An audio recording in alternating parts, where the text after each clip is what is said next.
I started at a really young age supporting animal organizations. You know, PETA's been around a long time, but other, you know, local shelters, and that was something that my parents would make a small donation, like $5 or $10, and so that felt really good. And back then there was no email, so we'd get, you know, newsletters, and I'd wait for that mail to come in, and I could see, you know, what animal was saved or what animal lived where. And so then it just, as I grew older and we gained more resources and we were able to give more, and I understood the value of not just monetary, but also your time.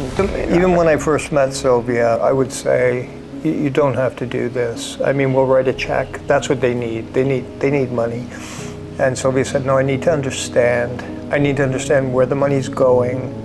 I watched her over the years, exhausted, how much time she would put in. She would travel to Haiti. She would travel to Camp Ooch to visit the children. Last week we had a virtual tour with Camp Ooch with, I think, 40 children, and just answering questions about animals. And these are children that are suffering with cancer and that would never be able to visit a place like this. Yeah, living with childhood cancer and their families too. And it's the second time we've done it. Yeah, and many of them are even in the hospital beds at Sick Kids Hospital still, or, you know, they've had chemo or they're having radiation, and they don't have the ability to go to a place where there's wildlife. And who doesn't love, you know, wildlife? It's so therapeutic. People judge very, very quickly because, you know, there are a lot of bad actors out there that have animals. All of these animals on this property have a story. 99% of them came from the United States. They've never seen the wild. What we're able to give them here is, first of all, we understand all the species. We understand what the animal wants, not what people want. So we don't permit people on the property because that only makes the animals nervous. They have health care, so we do preventative medicine. Every Tuesday, the vet is here, so they have free health care. They have enrichment. We just came back from Africa because we learn so much from each other.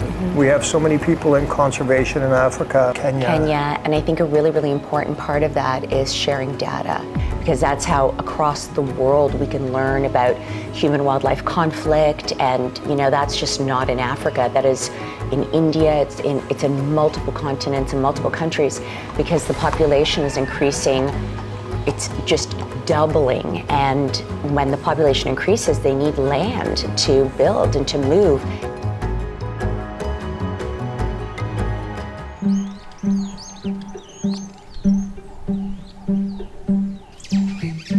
You know, the first time that you travel, it's very overwhelming. Like, there's so much to learn, so much about wildlife conservation and also cultures, and making sure we're respectful of cultures. You know, we tend to push our Western world ways on people, but that's not, who says that's the right way? Like, just respecting that.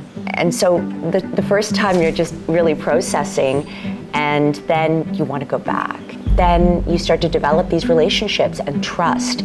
And that's where the data is shared and information is shared, and you can learn a lot in a couple weeks of being there because you're immersed in it. And the interesting thing is they learn a lot from us, because there are several times when a wild animal needs to be managed because it was injured or whatever, and so they learn our ways of managing respectfully the animals, and we learn so much of what they need in the wild. So it's just always evolving and growing, and you know, it's just because it's a constantly growing and evolving issue. We all grew up going to the circus and watching the monkeys ride the elephants, and African lion safari. People would get on an elephant and ride it. Just last week, they said they're closing down Marineland in Florida. So this generation is learning that This is exploitation of animals. These animals are living in a constant state of high anxiety. They're not living long. These animals on this property are all on birth control. We don't want to bring more into the United States. We just want to give a good, safe home to the ones that are here. There's more tigers in captivity than there is in the wild. And so that sort of tells you what's happened with the exploiting of big cats. And there is legislation being passed now, and there has been legislation in Florida, but they're recognizing that these endangered species are not pets. They are not for your entertainment. They're not, but that comes with time. Like 20 years ago, every fashion house was wearing fur, and now I look 20 years later, and it's like, wow, it's a movement. And so I really believe that we have to just keep trying and keep moving in that direction.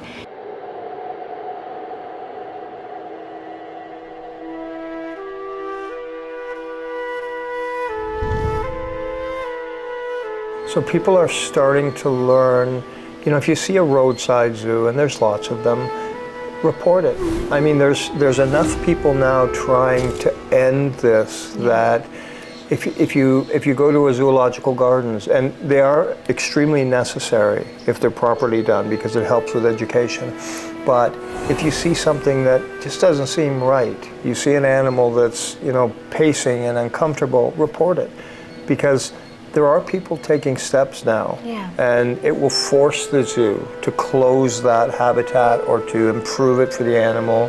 So little things like that make a big difference. Yeah.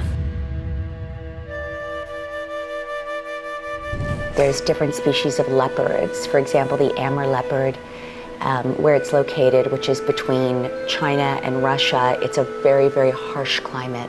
And this beautiful leopard has acclimated to live in that climate, but then there's so much poaching. And so this Amur leopard, they've only accounted for 37.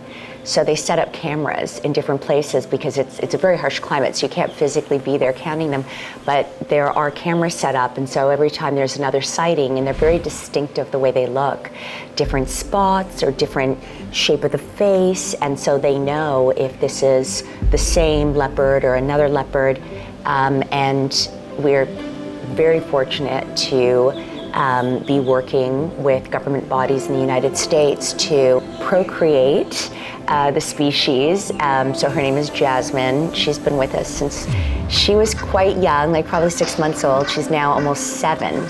And she will be going on this journey of artificial insemination.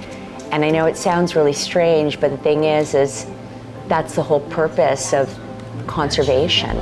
I can't possibly let her go somewhere because she's so precious. In the next few months, the process will take place, and then she'll be able to have her cubs and raise her own cubs, and that's the Amur leopard species. So that's one. There's so many. At least one species goes extinct every day. So people don't understand the number of species. There's 5,000 mammal species. There's hundreds of thousands of bird species. But people look at sort of the big five. Yeah. The elephants, the rhinos, lions. And of course, those are animals that need larger habitats. So with human encroachment and destruction of their habitat, they have very little chance if people don't step in to start saving these animals. But then when you get into animals that are unique to certain niches, like Australia koala bears, they only live in Australia. Australia never let koala bears leave Australia. They would lend them to zoos and the rest. Well, the wildfires hit Australia, and now koala bears are close to extinction because they didn't breed them anywhere else in the world. So until the people of this planet start looking at it as one, we have to save the koala bear, we have to save the panda bear, and working together. The number of species that are going to go extinct in the next 25 years there's not a lot you can do. That train is moving very, very quickly. So we're helping one species or one animal. And what we're finding now is, especially with Africa, there's so many people doing this now. Like, we deal with so many people in Africa that are doing the same thing that we're doing. So we're not alone. We're constantly communicating with the baby rhino, Bella Mantella. Yeah, she was born in February of last year of 2023. And when we went there, she was just 4 days old, and she was so fragile. Her mother had been poached, and so her mother was not there to raise her, and a rhino will stay with their mother 3, 4, 5 years. And I think she was attacked as well. And the baby was attacked 4 days old, and so they brought her to the infirmary, and they were caring for her, multiple surgeries, and she was so fragile, and it was really broke my heart to leave, and Robert too. And then we went back 1 year later. 1 year, almost to the day. And she's just this strong, big, beautiful 1 year old, so confident. And you know, because they are so heavily poached for their horns and on critically endangered lists, each black rhino will have her or his own ranger.